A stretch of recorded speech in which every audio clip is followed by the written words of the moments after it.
Hi hello నమస్తే, నేను మీ కట్ట కార్తీక్.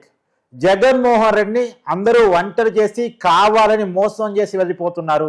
అందరికీ జగన్ న్యాయం చేశాడు. ఇలా అధికారం పోయేసరికి అందరూ జగన్ని వదిలేస్తున్నారని విడత రజని పార్టీ వదిలి వెళ్ళిపోతున్న నాయకుడిని ఉద్దేశించి ప్రత్యేకించి వాళ్ళ నియోజకవర్గానికి సంబంధించినటువంటి మరి రాజశేఖర్ పార్టీ మారటం గురించి ప్రస్తావిస్తూ మాట్లాడారు.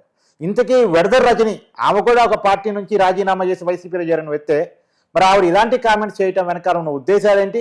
నిజంగానే జగన్ని ఒంటరివాణి చేసి జగన్ని వదిలేసి అందరూ వెళ్ళిపోతున్నారా? ఈ విషయాలన్నీ మాట్లాడుకునే ప్రయత్నం చేద్దాం. మనతో ఉన్నారు ప్రముఖ రాజకీయ విశ్లేషకులు అంకమరావు గారు. సార్ నమస్కారం. నమస్తే కట్టవారు. ఎందుకు సార్ పాపం జగన్ని ఓడిపోయేసరికి ఒక్కని చేసి ఒంటరివాణి చేసి అమాయకుని చేసి వదిలేసి వెళ్ళిపోతున్నారంట?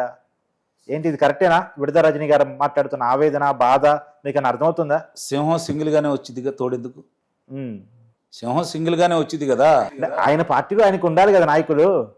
ఆయన పార్టీలో ఆయనకు నాయకులు కావాలి కదా. అవసరం లేదు కదా. జగన్మోహన్ రెడ్డి గారి బొమ్మతోటే గెలుస్తారు, జగన్మోహన్ రెడ్డి గారి బొమ్మతోటే ఓడిపోతారు. 150 నియోజకవర్గాలు ఆయనే నామినేషన్ వేయలేడుగా. నామినేషన్ అయిపోయినా ఆయన బొమ్మ చాలుగా. అదే కదా ఆయన చెబుతుంది, వీళ్ళు చెబుతుంది కూడా అదే కదా. నిన్నదాకా మీరంతా కలిసి రండి, మేమంతా మా సింహం సింగిల్గా వస్తుంది, ఎంతమంది వచ్చినా పర్లేదు, ఛేదించుకొని వెళ్ళిపోయిద్దనే కదా నిన్నదాకా వీళ్ళు ఇచ్చినటువంటి ఆయనకి పేరు ప్రఖ్యాతులు, పోరాట యోధుడు ఈ విధంగా చెప్పుకుంటా వచ్చింది. ఈరోజు భేద పలుకులు పురుగుతారు ఎందుకు? కొత్త నాయకత్వాన్ని తయారు చేయండి. పాత నాయకత్వం ఓడిపోయింది కదా. కొత్త నాయకత్వాన్ని తయారు చేయండి. అంటే అందుకే పాత నాయకత్వాన్ని కూటమి లాగేసుకుంటుందా? అంతే కదా దాని అర్థం. వాళ్ళు లాగేసుకోవట్లా, వీళ్ళు వెళ్ళిపోతున్నారు.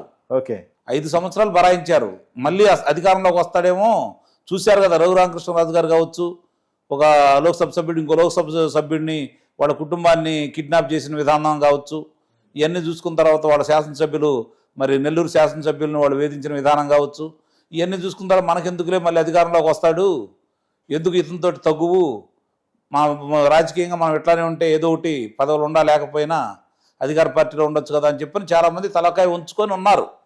ఇష్టంతో కాకపోయినా కూడా, కష్టమైనా కూడా బరాయించుకుంటా వచ్చారు.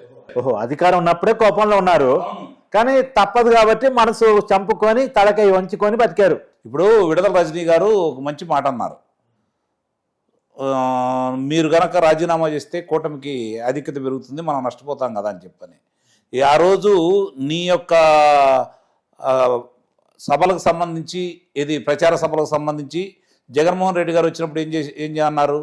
మీరు ఇక్కడ గెలిపించండి, రాజశేఖర్ని ఎమ్మెల్సీని చేసి మంత్రిని చేస్తానన్నాడు. అవును, చేస్తాను. మరి ఇదే విడత రజనీ గారు మంత్రి పదవి ఇచ్చినప్పుడు నాకు ఇస్తారేంటండి? మీరు ఆ రోజు వారికి హామీ ఇచ్చారు కదా, నాకెందుకు ముందుకు వారికి ఇవ్వండి అని అందా? ఇచ్చేవాడికి లేని తీసుకునే వాళ్ళకి ఏమొచ్చింది సార్, భలేగా ఉన్నారు. మరి ఇప్పుడు వెళ్ళే వాళ్ళకి లేనిది ఉండాలకి ఎందుకు? వెళ్ళే వాళ్ళకి లేనిది ఉండాలకి ఎందుకు? అధినాయకుడికి వెళ్ళే వాళ్ళకి లేనిది మధ్యలో వీళ్ళకి ఎందుకు? అంటే వాళ్ళు మాట్లాడమంటేనే మాట్లాడుతున్నారేమో. నేను అనేది అదే. మరి ఆ రోజు నీవేమో మరి అంటే ఇప్పుడు కూడా అంటే ఆమె మనస్ఫూర్తిగా మాట్లాడలేదు, రేపు బయటకు వెళ్ళిన తర్వాత కూడా ఆమె అదే మాట్లాడింది. అందుట్లో అనుమానం ఏముంది? కానీ ఆశ్చర్యం ఏంటండి సార్, ఆమె పార్టీ మారుదామని చెప్పి జనసేనలోకి వద్దామని చెప్పేసి పార్టీ మారిన నాయకులతో మంత్రాలు చేసింది ఆవిడ. అవును, అది కూడా ప్రచారం ఉంది. బాలినేని శ్రీనివాసరెడ్డి తోటి. బాలినేని శ్రీనివాసరెడ్డి ఇంటికి కూడా పోయి బరకరించి వచ్చింది. మరి పార్టీ మారిన వాళ్ళ గురించి ఆమె మాట్లాడుతుంది ఏందని డౌట్. అంటే అక్కడ మాట్లాడేదానికి కూడా ఒక అర్థం పరమార్థం అంటూ లేదు. ఇప్పుడు నిజంగానే మరి రాజశేఖర్ యొక్క కుటుంబ నేపథ్యం, రాజకీయ నేపథ్యం నిజంగా ఆమెకు తెలియకపోవచ్చు. అక్కడ వ్యక్తి అయినా కూడా, మా అమ్మగారు కూడా రాజకీయాల్లో మీకు బాగా తెలిసి ఉంటారు. సోమేపల్లి సాంబయ్య గారు రైతు నాయకుడు, రైతుల పక్షపాతి. ఎప్పుడైనా సరే రాష్ట్ర వ్యాప్తంగా కాంగ్రెస్ పార్టీ ఓడిపోతే ఆయన గెలుస్తూ ఉండేవాడు. మీరు గమనించుకోండి. అది కూడా కమ్యూనిస్టు వ్యతిరేకంగా కాంగ్రెస్ వాదాన్ని బలంగా తీసుకొచ్చినటువంటి వ్యక్తి, రైతు నాయకుడు, మచ్చలేని రాజకీయం నడిపిన వ్యక్తి. అలాగే రాజశేఖర్ మీద కూడా ఎలాంటి వివాదాలు అయితే లేవు. అతను ఓడిపోతే ఓడిపోయి ఉండొచ్చు, అతను అన్యాయం చేసి ఈమెను తీసుకొచ్చింది జగన్మోహన్ రెడ్డే కదా, ఆయనకి న్యాయం చేశారా? అంటే ఇక్కడ ఆ రోజు ఆమె రద్దు పొందింది, తర్వాత మంత్రిగా కూడా తీసుకుంది. మంత్రి స్థానంలో రాజశేఖర్ గారికి ఎందుకు ఇవ్వలేదని చెప్పని ఎవరు ప్రశ్నించలేదు కదా. రాజశేఖర్కి మంత్రి పదవి ఇచ్చిన సార్, కొడానాలాగో వల్లభి వంశీలాగో ఇంకోలాగో బూతులు తిట్టాడు, చంద్రబాబుని కొట్టడానికి పోలేడు, చంద్రబాబుని గట్టిగా ప్రశ్నించలేడు, ఓ పద్ధతిగా పోయే సోమ్యుడు కాబట్టి ఇవ్వలేదు. అవును, అది కూడా వాస్తవమే. అదే ఆయనకి రాజకీయ ఎదుగుదల లేకపోవడానికి కూడా కారణమైంది. మరి ఆ పార్టీ క్వాలిఫికేషన్స్ అయ్యాం, మరి ఆ పార్టీ క్వాలిఫికేషన్ దగ్గర ట్రేడ్ మరి నిస్సందేహంగా. ఇప్పుడు అలాంటి వాళ్ళు ఏ పార్టీలోకి వెళ్ళినా కూడా ఆ పార్టీని స్వాగతిస్తాయి.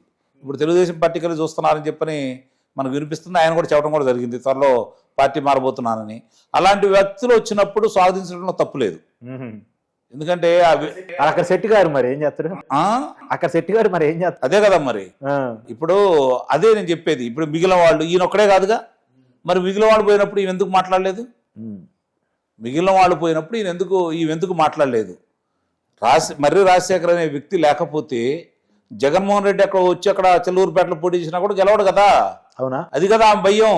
Okay okay.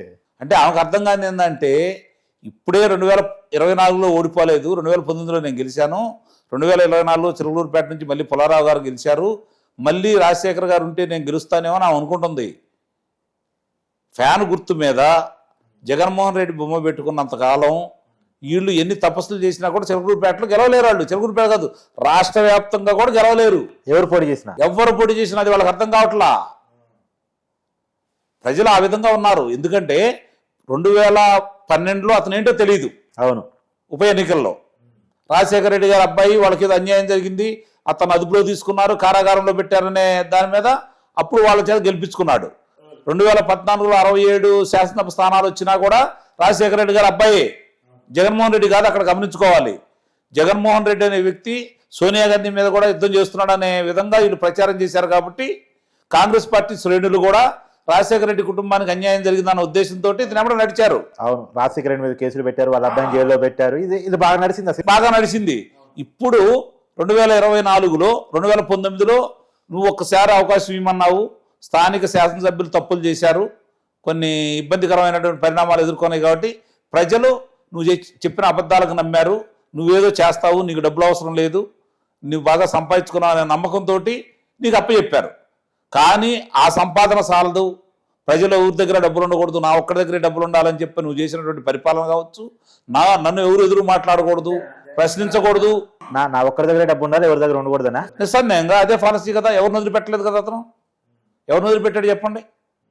ఎవరిని వదిలిపెట్టాడు? జనం దగ్గరైనా వాళ్ళ పార్టీ నాయకులు కూడా ఉండకూడదు, కేవలం నా దగ్గర ఉండాలనుకుంటాడా? వాళ్ళ పార్టీ నాయకులు కూడా అదే చెప్పాడు చాలా మందికి.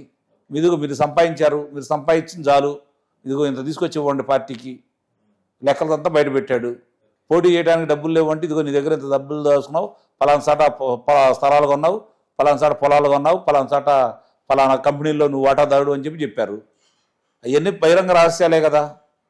ఇప్పుడు ఏంటంటే పరిస్థితులు అర్థమైపోయినాయి కాబట్టి, అతను అట్లా చేశాడు కాబట్టి ప్రజలు ఇప్పుడు కట్టవరం ఒకటి గుర్తుపెట్టుకోండి, రైతులు, మహిళలు, యువత, ఉద్యోగస్తులు, వీళ్ళు నలుగురు ఎదురు తిరిగిన తర్వాత ఎక్కడైనా రాజ్యం చేసిన మగాడు ఉండాడేంతవరకు ప్రపంచంలో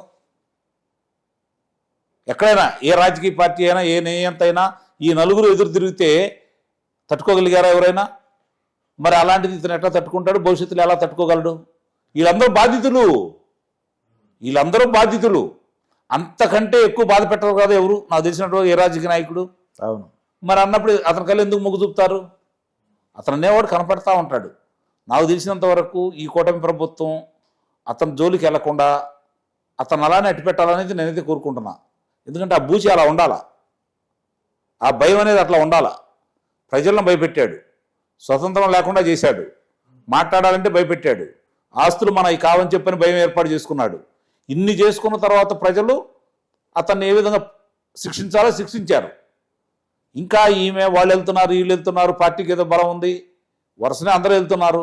నిన్న కాక మొన్న మేము ఎప్పుడో రాజీనామా చేసాం, మమ్మల్ని ఆమోదించండి అని చెప్పని శాసనమండలి సాక్షిగా వాళ్ళు ఆ చైర్మన్ గారిని కోరటం కూడా జరిగింది కదా. కాబట్టి నాయకుల్లో ఆలోచన వచ్చింది. ఇందాక నేను చెప్పినట్టు భయపడ్డారు అప్పుడు దాకా.